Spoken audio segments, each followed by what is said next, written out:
Hey, it's Nicole. Welcome back to the show. So excited to have you and our guest, Mike Cardamone. Listen, if there's ever been somebody I've wanted to talk to this early in the morning, this is the guy. He started a venture fund while growing his family, helping early stage companies grow and scale. And he's here to tell us why some companies fail and how we can learn from that experience. Hey, if you're an entrepreneur who usually fast forwards intros just like this one, this is the podcast for you. Hey, just a reminder, our show is brought to you by SmartCookie Media, where we believe data tells a story, and not just any story, your business story. As a subscriber to the show or as a client, you'll get insights on profitable, data-driven marketing strategies that work for you and your business, your industry. Not some cookie cutter trends, no. Ideas that are led by your customer data so you know they'll work for you. Connect with me on LinkedIn or Instagram to learn more. Everything's in the show notes. Now, let's get back to the show. Mike, welcome to the show. So glad to have you. Thanks for having me. Appreciate it. I want to start out the show the way I do with every single guest. Tell me, how would you finish the sentence? You know you're an entrepreneur when? When a lot of people around you are telling you shouldn't do it and you do it anyway. That you shouldn't do it? Yeah. Yes. And then you do it. Yes. That sounds like there's a story there. Has there been a time that someone's like, I don't think so? Yeah, I mean, there were a lot of times when I first started this where it was very unclear whether it was going to work. And I had multiple conversations with people even before I started telling me like the world didn't need another accelerator and another fund. I had a conversation with my parents telling me like, why don't you just get a real job? Why are you doing this? You're blowing through your savings.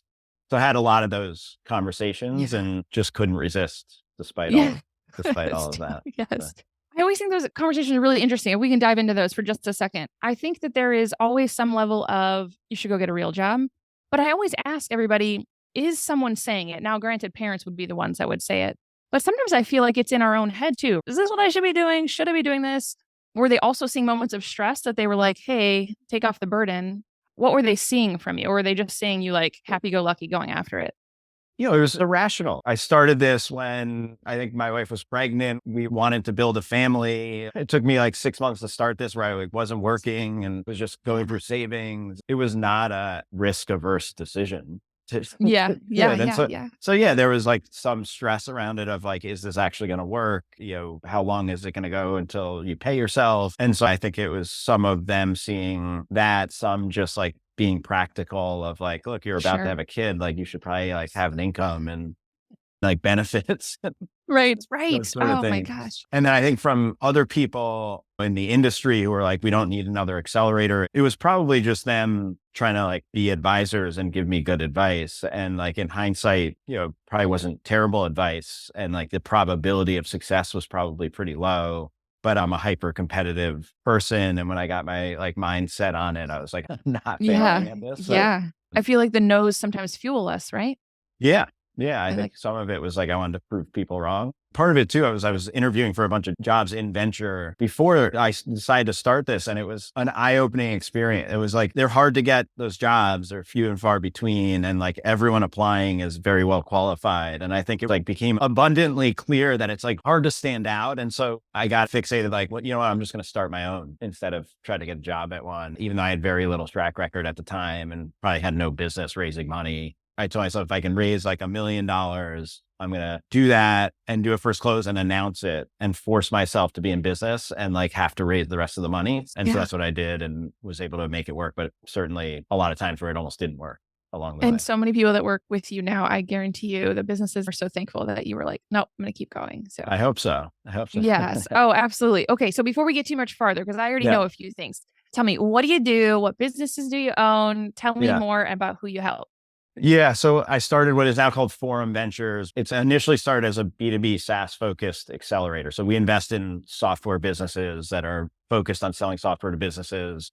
The idea is we give them a small amount of capital. We work very hands-on, almost as an extension of the founding team when it's just like the founders and an idea and maybe a little bit of a product and maybe one or two customers. And we help work with them on getting early customers, like shaping the messaging, and then help them raise more capital from other investors downstream. So we've been doing that for 9.5 years. We've invested in 400 plus companies now through that strategy. We're on our 5th accelerator fund. Over the years, we've also layered in other strategies. So 3 years ago, we started a kind of more traditional seed fund. And then we also now have a venture studio, which is basically just like We come Yeah. up with ideas and we start companies from scratch. And so across the three strategies now, we're investing and or starting 100 plus companies a year. So we have an ownership stake in a lot of companies now, and that's Awesome. growing by about 100 a year across the different strategies. And we're a team of 32 people at Forum.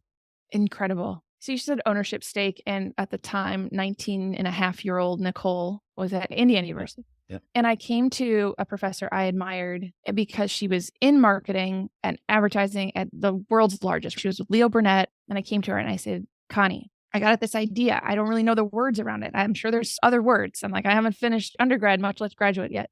Tell me, how can I work with a business? And really the word I was looking for was have some equity or have an ownership stake. I said, and help turn a couple things around. I said, there's a couple that, man, I just see like obvious what needs to happen. And man, she shut the 19-year-old down. She was like, no, get paid for your deliverables. If you're going to go do marketing advertising for somebody, just go get paid for the deliverables. You don't have to worry about the rest. And I was like, no, I don't think you understand. It's not about worry. It's about the opportunity. And, looking back, I understand I was talking to the wrong person, not just because she wasn't an entrepreneur or wasn't a business owner. That was her experience and her perspective. And I wish I could go back to her now. She has since passed too early, but I would love to go back and be like, Connie.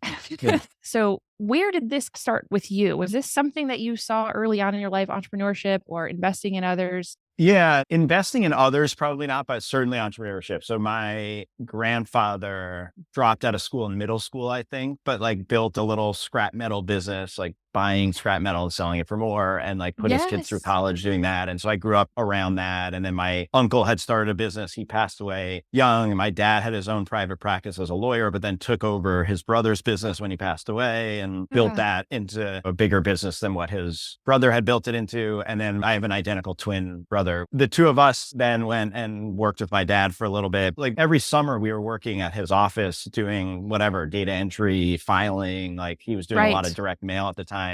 But I remember every once in a while we would get to like sit in the conference room while he was on a call or something. We thought it was the coolest thing ever. And like, then my mom eventually started working in the business. So like a lot of our dinner table conversations were just talking about like partnerships they were working on with big companies or whatever. And their business was like a national small business association. So small business would pay dues and be members. So I got to interact with a lot of small businesses and it was really interesting, but it struck me as like, so many of them had like awesome little like mom and pop businesses, but they didn't have the like ambition. I would be like, why don't you like try to do this and do that and like layer in technology and like try to scale it? And they're like, I'm happy. Like I'm content doing what I'm doing. And I just had this thing of like, how do you build a bigger business that's more scalable where you can like really impact a lot more people than just like a local small business? And so I started getting enamored with the idea of getting into tech and went back to business school with that idea and then moved out to San Francisco and wanted to work at a startup because I felt like they would just give me more responsibility than I probably deserved at the time. And so I ended up getting into tech that way. And then as I got into tech was like really into the idea of like, okay, how do I like diversify my upside and like get equity in more companies versus like go all in on one startup and hope I pick it right. The first one I was at, I did not pick. It ended up doing amazing and went public, but like not because I knew what I was doing. The second one I picked did not do well. And so like spent 4 years there and like my equity is probably not going to be worth anything. And so I started writing some small angel checks and doing some advising and consulting. And to your point, like asking for equity instead of cash in some cases. I think I just have like an unhealthy appetite for risk. So you alluded to how you started this when you were having your first kiddo, which takes me back to like college days. Like I have a sister, there's 23 years between us. But when I tell her like, hey, college days are the only days like any of us are going to give any kid like the benefit of the doubt, you just like do what you got to do, live off ramen noodle, like whatever you got to do. So, in some ways, like you were doing it when you guys could still be the cheapest possible, right? If you're going to do it, you're going to take the risk, do it before a baby is here, or right as a baby arrives. Sometimes it's harder definitely harder. They're more expensive and they don't leave. They don't go away for several years. So talk to me about that. Talk to me what it's like to start a business, run after a big goal while growing your family too. Yeah, it was hard. When I first started this, we were in a 1-bedroom apartment. And like when our daughter was born, her crib was in literally like in the walk-in closet in the apartment. And like, that's how it was for the first year and a half or so while I was doing this. And it was hard because I was spending a lot of time, obviously, on the business, and my wife was home with our daughter. And then what happened was like when she was pregnant with our second, which was like right around when I was trying to raise my second fund, and it was like sort of working, but like not clear it was working. And we had always talked about moving back to the East Coast to be near family. And she was like, I really want to make that happen, especially like with you working so much to like build the business. Can you make it work? And I said, yes. But like, it was stressful because I couldn't really afford to pay a senior person to keep it going in San Francisco. And at the time, San Francisco was such the hub of tech that like, I felt like we had to have a presence there still. And then I moved back to New York and was like, all right, I'm going to launch a New York office, but I couldn't afford to do all that. And we wanted to like buy a house and like settle down and find the school districts that we wanted for the kids and like start to do all that kind of stuff. That's when I think I was getting even more pressure of like, why don't you just get a job? And so what I ended up having to do was like get a part-time job so that I could afford to pay someone in San Francisco while I moved to New York. I was fortunate to get a part-time job in our industry that I felt like I could learn a lot from, and then was trying to do both. And it was supposed to be a part-time job, but I was working a ton of hours plus trying to do like keep my business afloat so that I could like pay the bills and we could buy a house. And like I had blown through a lot of savings trying to start it. I remember at the time I rolled off of that. I was going back full time. And then again, was like really tight on budget as we were growing the team. And I went to one of our investors and I was like, look, it's not clear this is going to work. I'm like running out of cash. I need like a part-time job again. And he was like, this is going to work. What is it going to take? Like, how much do you need to not get a part-time job? And so I gave him a number and he was like, I will buy some of your future upside today for that number. Like we'll come up with a price that's fair to give you an influx of cash so that you don't have to get a part-time job. You make this work and then you can pay me back later if it works. Oh my God. Like he almost believed in it more than I did at the time, frankly. Right. He's still a big investor now and like an advisor and a friend, and like very fortunate for him to have done that. But it allowed me to like stay focused on building the business. We've subsequently had 2 more kids. We have 4 kids now. And the timing has just like kind of ironically lined up with like the launch of each accelerator fund. And so we just launched our 5th accelerator fund. And so my team was asking like, baby number 5. I was like, yes.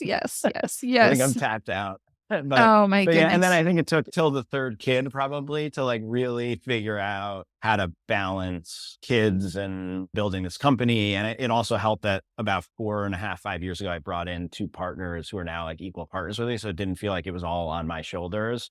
And that allowed me to like have more balance with like, okay, I can go home and do dinner and bath and bedtime with the kids and then like get back online after the kids go to bed if I need to. I can like be there in the morning. I can have more flexibility basically. And so have figured out a much better. What is it? Where I think I was like beholden to the idea of like, it has to be like 8 to 6 or whatever, like a long work day. And now I work around my kids' schedule. And so I can still get a lot done, but I'm just like much more disciplined around my time. Little things like I used to work on the weekends a lot. Now I'm like pretty disciplined around, okay, like Friday at like 5 o'clock, I'm shutting down. I'm not looking at anything until Sunday night. And then Sunday night, I usually spend like prepping for the week after the kids go to bed. No early mornings on Saturdays? Occasionally, if I need something that's like time sensitive, but like I'm usually just all in on the weekends, like with the family. Awesome. We have 4 kids. They all have activities. Like Saturdays and Sundays are like divide and conquer, soccer, hockey, like all kinds of stuff. And the other thing I started doing, which is just like I had my phone all the time and was like constantly on my phone and just wasn't being like present with the kids. So I think I've been much more cognizant of like, when I get home, I'll put my phone down and I tell my team, like, I'm probably not going to respond from like 5 to 7:30. Like I'm going to be doing like dinner and bath and bedtime. So I just had to like break some of those habits of like, I need to respond quickly to everyone. And like, I need to be always online and always reachable. And I think I've just gotten more kind of disciplined around like how I manage my time and how I balance between family and work. I'm not sure I could have had that balance in the beginning when it was just me or like 3 of us and like made it work. I wonder whether I could have had that balance and it still would have worked or not. I don't know. Yeah. You said a lot of important things here today, that's for sure. But that right there is like, it is a luxury of balance or saying I'm not going to, and we're not sure. Could you have, right? You don't know in those earlier maybe days. I would have been less burned out and I don't know. Like, I don't know. I felt like at the time I needed to be all in for it to work, but I also don't know if it would have been a different outcome or not. The only way to like really make that work in the beginning was having a spouse who's supportive. right? Oh, Like, yes. I mean, my wife was home Absolutely. with the kids and like bore the brunt of the hard, like newborn years and Right. phases. And so I think like that obviously then enabled me to be all in on the business. Right, right, right, right. Yeah, yeah. Well, I think that is what balance is. Like, I think it is a teeter-totter. Like, there's no actual balance. Like, Yeah. you might have to be all in for a while Yeah. and then, find it on the other side. So at least you were able to do that when your kids were really, really little. So tell me, because you support other founders, what do you want them to know about themselves or market trends? You talked a bit about scaling. And I always think when someone says the word scaling, I'd rather people hear it from someone like you that knows what it means to create really this flywheel that works before then you scale. Sometimes people, I think, say the word scale in wrong context. Yeah, I'll take the first one around Mhm. scaling. I think part of it is just founders need to be really authentic to who they are and what their business is. And so sometimes I think founders get enamored with the idea of raising venture and they see friends or peers or they read about it on TechCrunch and they feel like that's how you build a company. And I think the reality is like it's just not for everyone and it doesn't make sense for some businesses and some markets. And so I think part of it is just like, do you really want to build like a venture business and be on this like venture treadmill of feeling like there's pressure to grow revenue and, you're burning through a bunch of money and you have to like raise the next round. And that's starting to normalize a bit more towards profitability now in this new reality. But for a long time, it was like growth at all costs and like Mm. that can burn people out. And if that's not like what you really wanted to do or really signed up for or think is the right thing for your business, like there can be a misalignment there. So there's plenty of people who have like very capital efficiently kind of bootstrapped or raise a little bit of money and then like build a really good business that ends up being like life-changing money for them, but just isn't Right. like quote unquote venture scale. And that's okay. And I think people Yeah. need to be like okay with that and not feel like that's a failure.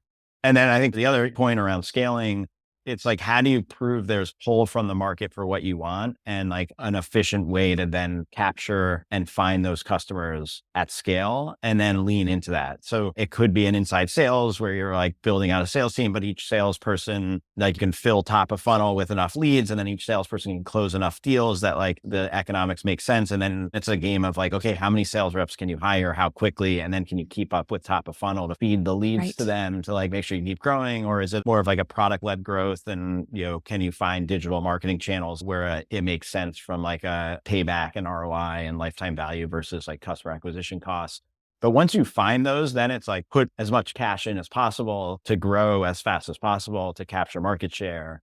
And so that's what we think about with scale is like, how do we help companies at the really early stages find what we call their like ideal customer profile, like the right person where their product like really resonates with them. It's like hair on fire problem. Like they're willing to pay for it. They'll tell their friends about it because they love it so much. Like, how Yeah. do we find companies that are selling software where that's the case? Mm. And like, if it's not the case initially, how do we help them figure out like what is the right messaging? Who is the right person to sell to? How do you find Mhm. those people? We help companies try to get this like early signs of product market fit so they can raise like that next round, whether it's a pre-seed or seed round, like, $1 million to $3 million type round. And Wow. then usually they use that round to really figure out like what are the scalable, repeatable channels that they then Right. can like use to grow. And hopefully they can find those at that point. And then they raise like a series A, $8 to $20 million round or something and like really start trying to scale. But we're usually in that like very early phase of like, okay, got an early version of a product. You may or may not have customers. Like maybe you figured out who to sell to. Maybe you haven't. Maybe you figured Mhm. out what's the right product. Maybe you haven't or pricing or whatever. And we try to like get in the weeds with them and help them figure that out. Yeah. So you mentioned software, but then you mentioned these other two strategies as well. So are you playing in other spaces in software too? Everything we do is software businesses. We just do Mhm. different strategies. We have a Mhm. seed fund where we invest like larger, like 250 to Sure. 750K checks into companies that have that like early signs of product market fit. And they Mhm. maybe went through our accelerator, maybe they didn't. We have the Mhm. accelerator where we do like 100K check into a high volume of companies. And then we have a team of people who are very hands-on, like helping Oh, okay. them with the Mhm. business. And we're Yeah. usually like first check in. It's usually the founding team. Yeah. And then we have a venture studio, which is 11 or 12 people full time. So like engineers, designers, product people, BD Okay. people, venture designers. We're coming up with a bunch of ideas, either internally or through our network or through corporates we know. For Yeah. businesses, we then go out and validate like, is this a real problem? Are there customers that would pay for it? And if we think it's like a big opportunity and market, we'll go Yeah. recruit a CEO to come in and be Yeah. a co-founder with us. And that Awesome. CEO will get like 51% of the business. It's kind of like a de-risked way to start a business because basically Yeah. they get to come in, they get to own more than half the business. They get 250K on the balance sheet from day zero. They get a team of Yeah. people building the product Right. in a market that we've already like validated and have Right. customers lined up for. And then we come in and like basically co-found and start these companies Right. with the CEO we bring in All your after we've experience iterated on behind. it. Yeah. Yeah. Yeah. That's, And so then we get I to mean, scratch the itch of like, I'm very entrepreneurial. yeah. And so Right. then I get to feel like I'm involved in like Yes. starting a Right. bunch more companies, which is fun. Yeah. It's like a fun part of the job. Oh my gosh. Yeah. You just created the serial entrepreneur dream right there. That literally defines the show. So let's talk about that then. So has Yeah. there been a time? I mean, I think you've solved it. So we always ask, when was the last time you were distracted in your business? And maybe it turned out to be not a whim, but it was one of your biggest and best ideas. I feel like this might be it. Like there might have been something you had your eye on as a shiny Yeah, we're object. all And then you just, my partners joke that like I'm always scheming ideas and like usually they talk me out of them because they're like, that's maybe a good idea, yeah. but obviously a big distraction. That's not a good Yeah. idea. Like, but they're also very Yeah. entrepreneurial. So we like tend to Yes. Right. bounce ideas off each other. And yeah, this was one where like we've built a lot of knowledge over the years, like a lot of data points to learn from. We've worked with 400 companies. We've built this huge community now. We have all these corporate relationships. We know all the downstream funds. We've gotten really good and have built a lot of program and infrastructure around helping companies go from like 0 to 1. And so we're Yeah. like, I wonder if we could execute on the like -1 to 0 part, which then we kind of scratch the itch we all have of like, that entrepreneurial Right. bug of like wanting to like have our hands in a bunch of different things and start things. And so we had started a couple like off the side of our desk that we funded out of our management company. And we were like, let's do this for real. So then we went to our existing investors and said, hey, we think we can execute really well on this. Can we raise like a separate pocket of money to build out a team to like do this for real? And we were fortunate that we had built up enough trust with our existing Yeah. investors that they were Yeah. open to that. And so we'll see. We're a year into it. Yeah. We've built an awesome team. We've now started 5 companies. We're about to start our 6th. We'll probably Wow. start 8 to 10 more this year. God bless those And engineers. yeah. And so everything is B2B. So can you give us a couple of examples of some of the problems that they're solving for other businesses? Yeah, we do a lot of stuff in healthcare. And so that could be anywhere from like tech enabled kind of service businesses where they're building a much better way for health systems and payers to manage their like patient population that has dementia. And like a lot of the caregivers for people with dementia are non-professional, like family members who aren't getting paid, Right. but then they have limited knowledge around it. They aren't necessarily tracking all the things. There's a lot of unnecessary hospital visits because they're not being like professionally managed. And like, it's a hard thing to navigate as a family member and caregiver. And so like they're enabling health systems to provide a platform for caregivers to like get more knowledge, lean on a community, provide better services, capture data that can go back so they can prevent unnecessary hospital visits and things. So that's an see. idea of one. We do a lot of stuff like, applied AI into a lot of different things. But like a clear example in healthcare is like if you go into a hospital, most beds will have what they call bed alarms, basically to like monitor if someone who's at risk of falling, get out of the bed. And then it sends a notification to the nurse. And like there's a lot of false positives. It's like a fine solution, but not an amazing solution. And then there's also like telesitters where they pay to have like a camera in there with like a remote person monitoring people, but that's pretty expensive. And so like we invested in a company where a lot of cameras have been installed in the rooms, especially during COVID, to allow for like virtual visits and stuff. So now can they leverage existing camera infrastructure and AI to detect if someone looks like disoriented and is starting to get out of bed and then notify the nurses? So just a lower cost, more efficient and accurate way to detect Right. potential falls, which can cause injuries and lawsuits and all kinds of costs for Right. the hospital, plus Yeah. health issues for the patients. So that's like an idea of the type of stuff we look at in healthcare. And then we do a lot of stuff in like Yeah. supply chain logistics, a lot of like AI infrastructure to enable this like wave of AI that's coming, a lot of vertical SaaS where it's like someone who had a bunch of experience in a specific industry and they like are fed up with like how outdated the software is that their businesses are built on and using. And so they're like, I'm going to build like the next generation, like better user friendly software for this industry that I know really well and have a bunch of connections in. So we do a lot of that across a lot of different industries. So those are Cool. examples. Great. Yeah. Those are great examples. Great.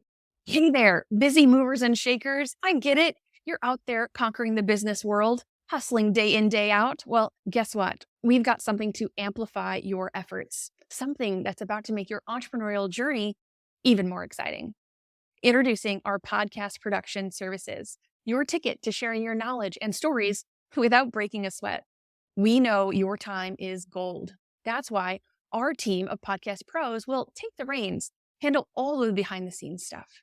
From brainstorming fun topics, introducing you to incredible guests, polishing up those episodes, repurposing your content so you can share among lots of platforms. We're here to turn your ideas into a podcast that's as easygoing as your favorite chat over coffee. Imagine establishing your expertise and your authority, making connections all across the globe in just minutes a month. And the fun doesn't end there. Our data-savvy approach gives you insights that will help you fine-tune your content and connect with your audience even better than before. So join forces with a crew that's as enthusiastic about your podcast as you are about your business. The SmartCookie Media crew. Let your voice resonate, your stories inspire, and your ideas spread like wildfire. Level up your personal brand through the magic of podcasting, whether you choose audio only or video too. Are you ready to dive into podcasting? Your journey to share your knowledge starts right here because it's your voice, your podcast with our expertise. SmartCookie Media, turning your stories into conversations. What would you want people to know now, today, about trends? Anything people should know or be looking out for in the year ahead? I'm not the right person to opine on macro trends. It's a weird market right now in that like early stage tech is like way down in volume of deals that are getting done and funding and everything. But like the stock market's okay. Obviously inflation's high, like interest rates are high. The Fed seems to be indicating they're going to lower rates a little bit this year, which I think will help the economy broadly. I think from a tech perspective, like we're hopeful by the second half of this year or in 25, the tech and venture and capital markets will start opening up a bit more, which I think will be helpful for us as investors in high growth tech companies. And then obviously, there's just a ton of trends. AI is going to be everywhere in work and in software. And so just figuring out like what makes sense there and where we want to be focusing our time and investing on that front and like where we think it can have the most impact. And then looking at other macro trends and what opportunities does that create. So like we do a lot of stuff in supply chain logistics. There's a pretty big macro trend of a lot of like nearshoring to Mexico as people diversify away from like China and Vietnam and other places where things have traditionally been manufactured, just because COVID kind of showed us how fragile the global supply chain market is and freight market is. And now there's like these drone attacks in the Red Sea that are causing like ships to have to reroute and delays. So I think there's a lot of trends around that. So like we look at macro trends like that and say like, okay, what opportunities does that create from like a software standpoint? And where do we have like the right to win or the right to invest there? What's one of the key lessons you've learned as an entrepreneur? Maybe it's a mantra that you say to yourself, you find yourself repeating again and again. It's all about the people you surround yourself with. Often imposter syndrome can creep in of like, should I be doing this? Am I the right person? Is this working?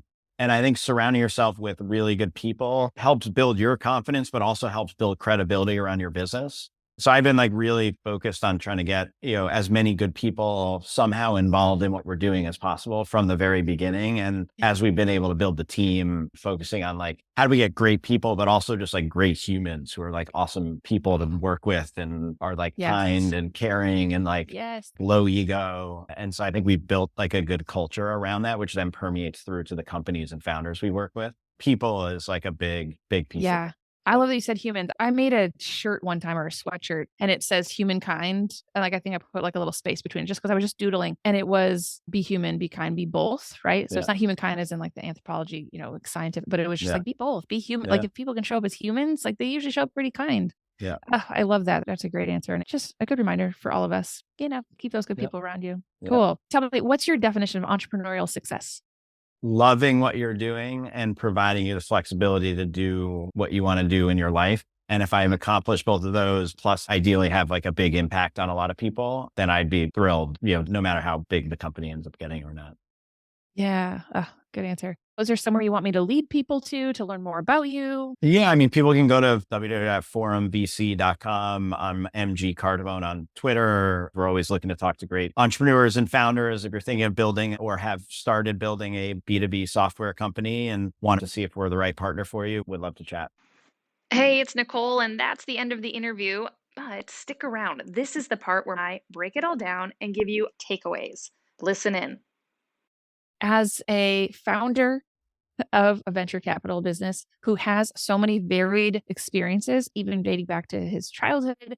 I just had to get on here and say a couple of things that I took away from this. First of all, his first answer out the gate was when somebody's telling you shouldn't do something and that you still do it anyway. That is what makes you an entrepreneur. And I think every entrepreneur can resonate with that. But I think for me, what I heard more than anything was who was telling you, no, you shouldn't do it. We always say that this show, this community that we work to build here is about being a place where you can be your entrepreneurial self, whether you have one business or several, whether you find yourself around a whole bunch of yes people that you don't know you can trust anymore, right? Maybe you've hired your team and they just are like, yeah, do that. Yeah, do that. But just a reminder to surround yourself with people who are not just telling you what you want to hear, but maybe are telling you the thing that's going to fuel you forward or help you find the path forward. Luckily, he was able to cut through that noise of shouldn't you just get a real job, whether it was in his own head and coming from, family, but really make sure you can find the place or find your own inner voice just to get there, I think is a lesson and a reminder for all of us entrepreneurs to take to the bank. The second takeaway was